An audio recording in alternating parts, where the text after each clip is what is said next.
Ya, Anda masih bersama kami di program Tokoh Kita, masih bersama dengan Profesor Djazi. Prof, ini kan nanti Bapeten akan memasang 126 detektor di BMKG, begitu ya Prof, yang fungsinya untuk mengetahui dan mendeteksi dari radio aktif yang ada mungkin di lingkungan. Ini fungsinya apa sepertinya Prof, fungsi lainnya? Jadi itu sebelumnya kenapa kita bekerja sama dengan BMKG, nomor satu supaya kita tidak perlu membuat jaringan sendiri, dan servernya juga ada di BMKG, sehingga dengan cara itu kita ucapkan terima kasih kerjasamanya BMKG. Dengan cara itu kita bisa memperoleh penghematan.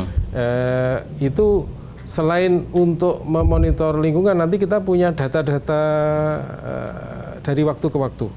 Jadi kalau misalnya bisa dilacak balik, nanti tanggal sekian radiasinya levelnya berapa, tanggal sekian level berapa, nanti kita bisa melacak balik kapan di Batan Indah itu orang membuang CS137. Ya, saat ini kita nggak bisa ngomong karena kita tidak memasang detektor di situ. Jadi kalau misalnya di sekitar situ ada detektornya, sebetulnya bisa juga terdeteksi secara dini, sehingga masyarakat tidak perlu mengalami kontaminasi di tanahnya, atau mungkin kontaminasi pohon di situ. Ya alhamdulillah air, kita cek airnya tidak terkontaminasi di daerah situ, di daerah yang hotspot itu. Airnya nggak kontaminasi, jadi airnya bisa dikonsumsi. Kita sedang melihat apakah kontaminasi itu mengenai yang lain atau tidak. Oke, Profesor, kemarin kan Bapeten sempat rapat dengar pendapat bersama Komisi 7 ya Prof ya. Apa yang dibahas dalam RDP tersebut Prof? Ya intinya sebenarnya anggota Komisi 7 ingin mengetahui kenapa kok itu sampai ada di situ dan siapa yang membuangnya. Yang itu sudah sebuah pertanyaan yang kita juga tidak punya kemampuan untuk menjawab karena itu kewenangan polisi. Karena masih dalam investigasi. Ya, kita tidak punya, yang kita punya data yaitu tadi data import, data transportasi, data penggunaan, data pelimbahan. Yang nanti semua limbah itu harus disimpan di Batan. Atau alternatifnya adalah dikirim kembali ke negara asal kita import dulu, dan itu semuanya tercatat. Tapi kita hanya bisa bilang itu, bahwa itu orangnya naruhnya untuk motif apa, kemudian siapa yang naruh itu, kan itu di luar kemampuan kami dan juga di luar kewenangan kami. Karena kalau kami menunjuk seseorang, itu kan punya implikasi hukum. Orang ini nanti dipidana, kan kita tidak berwenang. Jadi polisi yang akan berwenang itu. Setelah RDP itu, apakah nanti akan ada perubahan RUU yang mungkin akan ditambahkan fungsi-fungsi dari Bapeten untuk bisa? Iya, kita sudah di long list sebetulnya revisi Undang-Undang 10 tahun 97 tentang ketenaga nukliran. Itu sudah 23 tahun kan, sehingga ini dalam Undang-Undang 1097 itu baru ada aspek keselamatan. Sementara Batan Indah itu mungkin bisa juga dikategorikan menjadi keamanan. Karena kalau itu ada orang yang nakal membuang di situ, itu dan di luar pemegang izin, itu kan sudah ada faktor niat-niat jahat. Kalau keselamatan itu kita hanya melihat alatnya itu desainnya benar apa enggak. Jadi yang menyebabkan nanti alatnya tidak bekerja dengan baik atau memberikan overexposure, misalnya pesawat Sinar X, nah itu namanya keselamatan. Oke, Prof, terkait dengan keselamatan begitu ya Prof ya, apa dampak yang kalau seandainya yang kemarin ini tidak ditemukan dan ini dibiarkan di lokasi sekitar, dampak jangka panjangnya bagi masyarakat sekitar? Iya,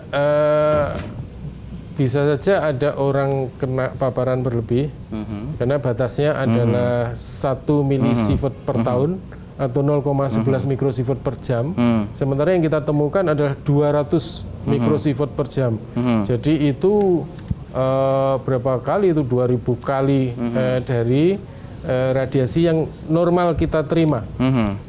Sehingga itu berlebihan, dan dampaknya mungkin tidak saat itu juga, karena ini dampak radiasi nuklir itu kan bisa aja stokastik, mungkin 10 tahun lagi, 20 tahun lagi, yang 20 tahun lagi kita akan kesulitan untuk melakukan korelasi bahwa orang kena kanker itu karena radiasi di situ, kan susah. Karena itu maka yang kita kedepankan jangka waktunya lama ya begitu ya Prof? Bisa lama, ya bisa juga bukan dia, anaknya, karena ini kan kita tidak tahu juga. Karena itu nomor satu adalah yang harus disegerakan adalah mengamankan Batan Indah, sehingga dengan pengerukan itu soal ini apa, siapa, mengapa, bagaimana, itu kewenangan polisi. Kalau ada kondisi radioaktif seperti ini, Prof, radiasi ini, untuk jarak amannya untuk ke masyarakat itu berapa kira-kira, Prof?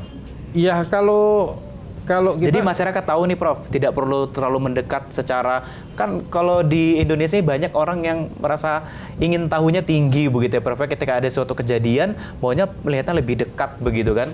Seberapa jarak aman? Ya kalau itu kan sudah ada garis garis kuning. Jadi selama di luar itu tidak ada masalah. Jadi orang lewat aja pun tidak masalah karena tadi kan ukurannya per jam. Jadi kalau orang cuma dapat paparan agak tinggi dikit tapi dia cuma lewat aja, itu sebetulnya tidak menjadi masalah.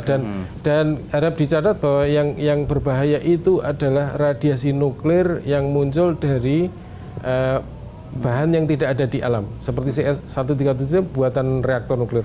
Tapi di alam itu kita punya radiasi nuklir juga yang kita sebut mungkin radiasi background. Kalau kita makan pisang itu ada kalium di situ yang umur paruhnya itu jauh lebih panjang dari cesium 30 tahun. Kalau ini bisa miliaran tahun, tetapi tidak berbahaya karena itu radiasi yang rendah. Kemudian kopi itu radioaktif. Kita minum kopi itu memasukkan, tapi dia alam, bukan dari reaktor nuklir, jadi itu tidak berbahaya. Kacang itu juga itu banyak sekali, bayam itu banyak sekali, dan di sini kalau kita punya detektor pun di ruangan ini akan terdeteksi angka mungkin 0,03, 0,02, 0,04 itu masih dalam batas radiasi latar yang itu sama sekali tidak berbahaya. Berarti memang ada, tapi mungkin kadarnya yang tidak banyak. Iya, jadi ketika kita mendengar kata radiasi nuklir, itu tidak semua radiasi nuklir itu berbahaya. Ya, tergantung kadarnya. Tergantung kadarnya. Kalau yang seperti ini ada, kita terima terus. Dan kita juga memasukkan barang-barang radioaktif seperti kopi, seperti kacang, bayam, pisang ke dalam tubuh kita, itu tidak apa-apa. Bahkan dokter melakukan penyembuhan atau diagnosa kepada pasien kanker, itu diminumi sesuatu yang itu radioaktif. Dengan itu dokter akan tahu letak kankernya ada di mana, dan di mana dia akan nembak dengan radiasi supaya kankernya bisa disembuhkan. Oke, Profesor, sampai saat ini kan proses ekskavasi masih terus berlangsung begitu ya, Prof, ya, untuk membuang ataupun menyingkirkan radiasi di lingkungan warga ini. Dari hasil laporan di lapangan, ada kendala-kendala dalam proses ekskavasi ini, Prof? Iya, kita menurut laporan itu kan hari Jumat tanggal berapa itu? 14, hari Sabtu tanggal 15, ya kita menghormatilah kalau warga itu ada yang meninggal. Itu berhenti kita. Pada tanggal-tanggal itu kita berhenti karena banyak pelayat dan tidak pada tempatnya kita. Pokoknya menghormati orang lah, gitu ya. Ini kan ada kadar radiasi yang semakin menurun begitu ya, Prof, ya. Apa yang mempengaruhi dengan menurunnya kadar radiasi ini? Enggak, ya itu barangnya itu kita pindahkan bersama tanahnya, karena kita daripada mili itu kan susah. Tanahnya ambil aja. Ya, ini dikeduk, dikeruk, lalu diambil, dibawa ke Batan, sehingga ini yang tertinggal di sini adalah tanah-tanah yang tidak tercemar oleh cesium 137. Jadi memang yang tercemar dipindahkan begitu ya, Prof, ya? Itu kan makanya butuh drumnya itu ratusan itu banyak sekali yang harus dipindahkan. Ya. Prof, ini kan tadi Profesor bilang ini menyangkut dengan keselamatan begitu ya, Prof, ya, karena tidak bisa bersentuhan langsung dengan serbuk-serbuk yang mungkin sudah tercemar di tanah. Bagaimana pihak Bapeten sendiri memperhatikan keselamatan petugas-petugas yang melakukan proses ini? Oh iya, kita itu semua inspektur kita, bahkan saya itu bawa sebetulnya di kamar saya, itu ada alat yang akan mengukur berapa besar radiasi yang kita terima.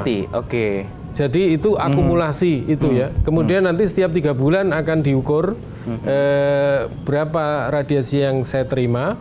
Kalau ternyata melebihi batas maka saya harus istirahat, tidak boleh inspeksi, tidak boleh bersinggungan dengan ini sebenarnya cuma memperpanjang ini kan karena itu per tahun ya. Kalau misalnya sudah kita mendekati tadi berapa 1 milisievert per tahun, hampir mendekati itu, maka istirahat saja sehingga nanti pembaginya itu jadi 2 tahun atau 1,5 tahun sehingga kan jadi kecil. Jadi itu diistirahatkan. Kita semua punya, semua pegawai Bapeten yang paling tidak inspektur itu punya alat itu dan harus dipakai, harus dipakai ketika inspeksi. Kemudian nanti bisa diukur. Kemudian juga ada detektor untuk mengetahui tingkat radiasi yang dikunjungi. Seberapa lama proses ekskavasi ini akan berlangsung, Prof? Apakah memang benar-benar sampai clear sampai selesai atau diberi jangka waktu sampai misalnya 25 hari saja selesai? Oh enggak, kalau ini harus clear. Harus clear. Harus clear, tidak boleh, bukan berbasis waktu. Ini harus clear, harus betul-betul radiasi itu turun sampai ke level lingkungan karena kita tidak bisa membahayakan masyarakat. Harus gitu. Setelah kita punya standar, aman, ya? kita punya standar batas radiasi ya. Itu harus kita penuhi. Nggak boleh itu. Oke, nggak apa-apa lah ini. Nanti tetap dikasih apa kayak penutup gitu ya. Ya mungkin saja kalau itu dikasih shielding. Tetapi kan kalau masih dimungkinkan itu dikeduk terus untuk kemudian radiasinya turun, ya itu akan kita lakukan. Setelah dinyatakan aman, proses baru diberhentikan ya, Prof? Ya, nanti kita setelah itu aman, kita akan mendeklar bahwa ini sudah clean, sudah clear, sudah aman. Jadi masyarakat tuh boleh berada di tempat yang sekarang kita keruk gitu ya. Baik. Ya, tidak masalah gitu. Kita akan lanjutkan perbincangan dengan Profesor Djazi usai jeda pariwara berikut. Tetap bersama kami.